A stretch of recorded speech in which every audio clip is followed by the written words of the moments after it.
dan pemerintah. Para peserta kegiatan ini adalah Rektor Perguruan Tinggi, Ketua Organisasi Lintas Agama, Ketua Perkumpulan Paguyuban Lintas Etnis, Ketua Organisasi Kepemudaan, Ketua BEM Perguruan Tinggi, Ketua Organisasi Serikat Buruh, Ketua Organisasi Transportasi, dan pimpinan redaksi media dan wartawan.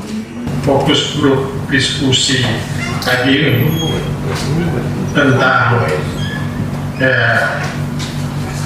masalah kenaikan BBM dan lain sebagainya. Selama ini masalah BBM subsidi ini terutama jenis-jenis tertentu memang disparitasnya terlalu jauh, akibatnya justru yang dibutuhkan tak pernah dapat.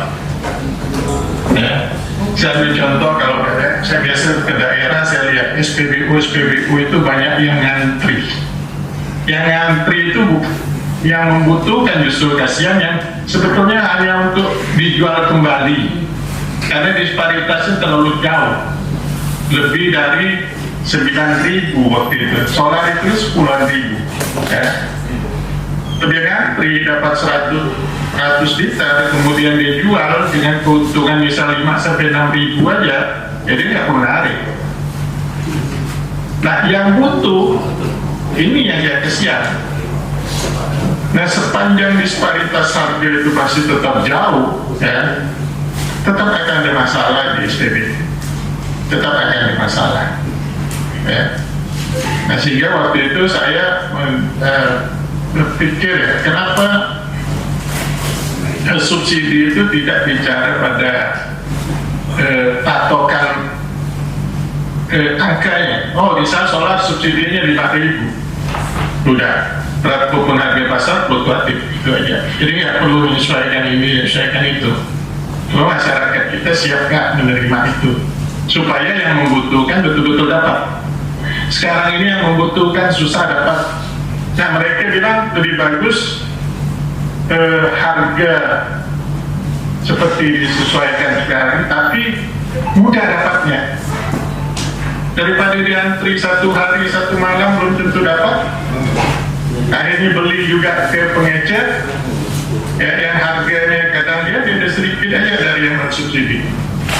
Hanya harusnya yang non-subsidi itu harus tetap tersedia full, sehingga ada pilihan. Ada pilihan. itu masalah. Nah, kaitan dengan ini kenaikan itu pasti ada dampaknya, dampak dalam hal transportasi, sehingga harga ini dan sebagainya, masalah inflasi dan sebagainya. Kita sudah menyiasat itu dengan melakukan 2 hal.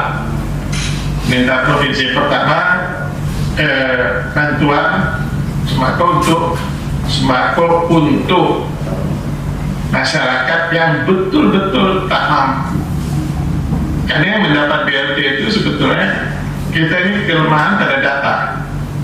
Data DTKS itu Kalbar ini kurang lebih 462.000 kata data DTKS, kata terpadu kesejahteraan sosial, ya. Tapi saya yakin dari data itu, ya, kalau kita sandingkan dengan data angka kemiskinan, itu terlalu berlebihan. Sehingga DTKS itu, ya, kemarin ada yang ASE di situ, ada yang apa, ya, akhirnya sekarang sedang direvisi, diperbaiki supaya betul-betul yang apa. Karena angka DTKS dengan angka kemiskinan jomplang. Harusnya angka kemiskinan yang dipakai. Kalbar ini 6,73%. Ya. Nah, kalau kita berpedoman pada 462.000, nah itu lebih dari 30%. Ini yang jadi masalah. Makanya data DTKS, data terpadu kesejahteraan sosial harus diupdate. Diupdate yang sebenarnya supaya semuanya terarah. Nah, bantuan sembako kita arahkan pada keluarga yang betul-betul miskin. Nah, yang kedua, kita melakukan operasi pasar. Saya selalu mengikuti komponen apa yang menghitung inflasi itu yang harganya naik. yang naik, sehingga itu yang kita lakukan operasi pasar. Ya, operasi pasar itu di pasar, saya bilang, jangan di kecamatan, jangan di kampung-kampung, karena tidak akan berpengaruh terhadap itu. Harus di pasar. Nah, telur misalnya, telur kalau sampai di atas 30.000, saya bilang operasi pasar. Operasi pasar harus di bawah 26.000, karena harga modalnya itu antara 24 sampai 26.000. Ya, kalau kita jual 23.000, kasihan pedagang. Harusnya antara 24 sampai 26.000 supaya dia ngambil keuntungan tidak rusak. Nah, itu yang kita lakukan untuk mengantisipasi agar tidak terjadi lonjakan inflasi. Nah, sehingga alhamdulillah Kalbar ini termasuk sampai hari ini ya, termasuk yang kategori inflasi yang rendah. Kita 4,3, sedang nasional itu hampir 4,6. Nah, kita masih di bawah itu. Nah, tahun bulan lalu kita deflasi 0,07 ya. Dan yang tinggi inflasi itu Sintang itu itu sudah 7 ya. Kemarin deflasi 0,96. Alhamdulillah bisa mengurangi itu ya. Dan mudah-mudahan bisa ini pengaruh dari banjir dan lain sebagainya, sehingga inflasinya masih banjir itu akibatnya masih terus. Nah, komponen-komponen yang menyebabkan inflasi itu sebetulnya kalau masyarakat kita menyediakan cukup bisa mengatasi itu ya, karena barang-barangnya itu bisa ditanam di sini, bisa tersedia di sini ya, bisa tersedia dengan mudah ya. Nah, itu misalnya Sintang itu kenapa inflasi? Karena suplai sayur, suplai semuanya dari Pontianak. Pinyo aja itu masih di ya. Padahal Pontianak kan kecil aja, produksi hanya di Siantar, tidak ada tempat lain. Nah, kenapa kok luas mereka lebih luas? Tapi tinggal pemerintah daerah harus lebih giat gitu mendorong masyarakatnya untuk memproduksi barang-barang dibutuhkan masyarakat tapi tak cukup tersedia di daerah itu. Harusnya seperti itu. Di sisi lain, kita komponen yang inflasi lagi, misalnya dari sisi pendidikan itu biasanya penyediaan kelengkapan sekolah. Nah, pemerintah provinsi itu menyiapkan untuk masyarakat miskin itu mungkin hampir lebih 50% itu sarana prasarana itu sekolah itu dari sepatu sampai itu sudah disiapkan, jadi tidak ada lagi urusannya. Biaya pendidikan negeri itu bebas, kemudian pakaiannya juga kita ini tidak boleh ada pungutan apapun di sekolah itu ya. Guru yang jual pakaian saya langsung, kepala sekolah yang jual pakaian saya langsung berhentikan ya. Jadi nggak boleh ada kegiatan apapun lagi selain proses belajar mengajar ya.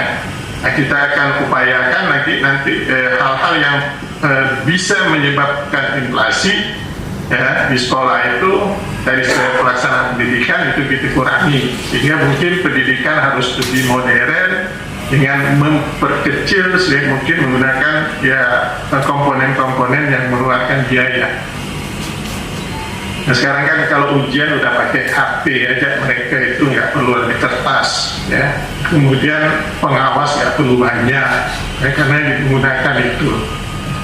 Nah, itu seluruhnya kita lakukan upaya-upaya. Jadi pemerintah daerah selalu berpedoman pada melihat komponen-komponen yang cuma daerah yang jadi perhitungan inflasi Kalbar ini 3, Pontianak, Singkawang, dan Sintang.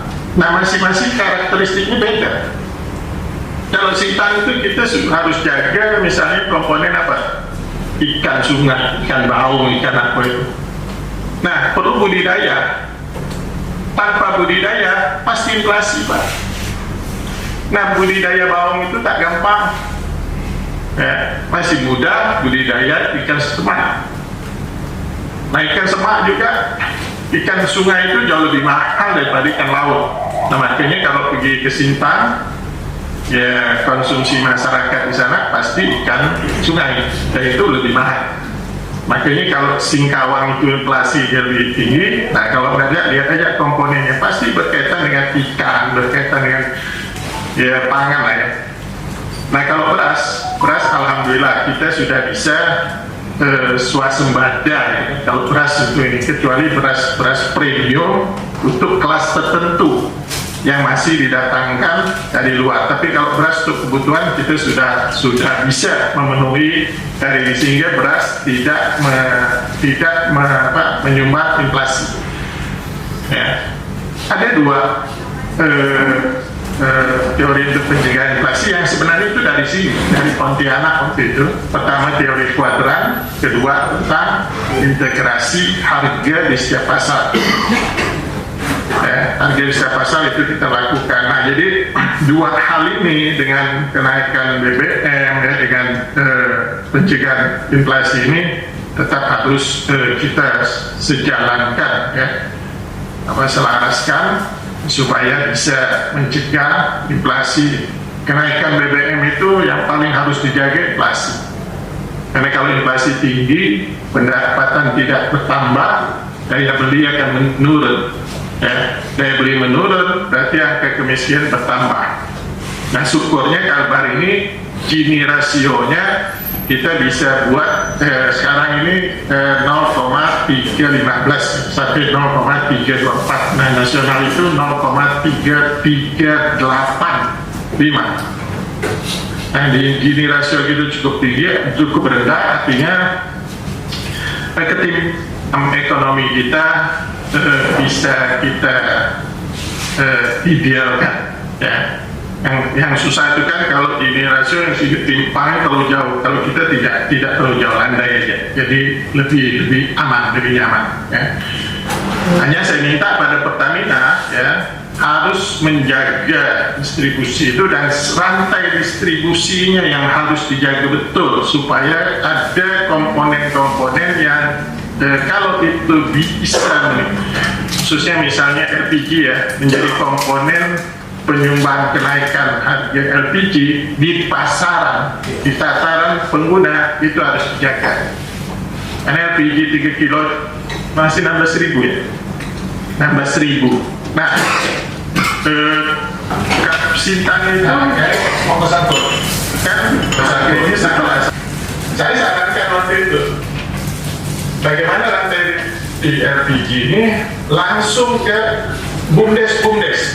Jadi di desa-desa itu harus tersedia, sehingga kalau ada kelangkaan LPG di desa ini, kita langsung tunjuk aja siapa nih yang pemasarannya di sini ya. Sehingga kalau pemerintah mau mengadakan subsidi untuk angkutannya pun itu lebih mudah. Nah, kalau sekarang kita subsidi yang untung itu nanti itu harga tak turun, subsidi dinaikkan, diberikan kepada yang agen ya, distributor ya. Nah, itu susah.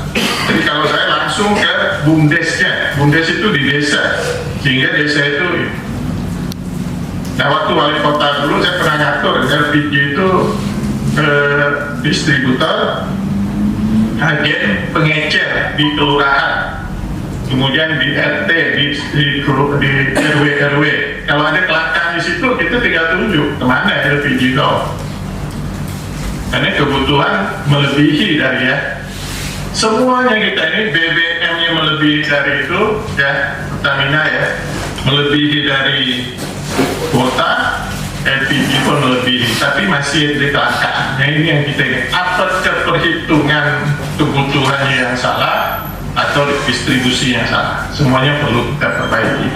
Saya rasa itu dari pengantar saya. Nanti kita akan diskusi, mungkin akan banyak masukan dan pemerintah daerah siap untuk menjalankan atau mensisikan apa yang menjadi, kalau itu menjadi hal yang kebaikan dari apa yang harus kita lakukan. Terima kasih, dan dengan ucapan Bismillahirrahmanirrahim, FGD, saya FGD antara Forkopimda bersama masyarakat dan mahasiswa saya buka secara resmi. Terima kasih. Wassalamualaikum warahmatullahi wabarakatuh.